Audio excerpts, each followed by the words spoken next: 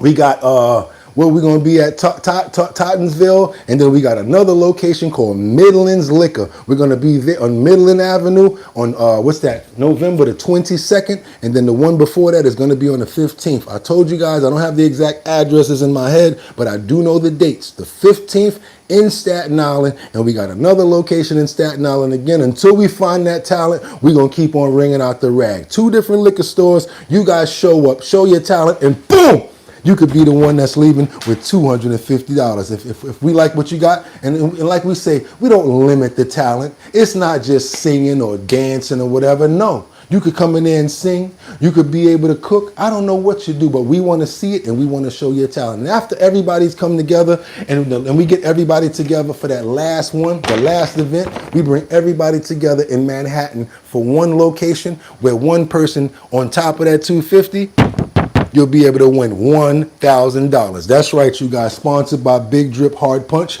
I'm the host of the event. Sponsored by Big Drip and my DJ. Y'all know who that is, right? DJ Don Dada, formerly of Black Ink Crew, in there doing her thing. We be going live. We having a good time, you guys. We gonna take over 2 locations and then we headed over to Brooklyn. So hopefully you guys come through and be there for the Show Your Talent search. That's right, you guys. Who we getting up out of here saying goodbye to? We saying goodbye to Casey. Saying goodbye to Rebecca Lanyon, Bueno Liberty, also next X-Life, Luigi up in the building. And with that being said, you guys, y'all better get y'all drink up on that water. Stay healthy because you see what the news says, what we got to do. Can't rely on doctors all of the time. We have to push ourselves. Do them push-ups, do a couple of sit-ups, do something different than what you normally would do. Even if you got to do a little bit of stretching, because guess what? That's considered working out too, because it helps your circulation and it helps the movement. Just keep moving and don't stop. It's your boy Bugatti NYC, and like I always told you, y'all could have went anywhere. But the fact of the matter that you came here to chill with me one day before Halloween this Thursday, I appreciate you. So until tomorrow, get 'em! Peace.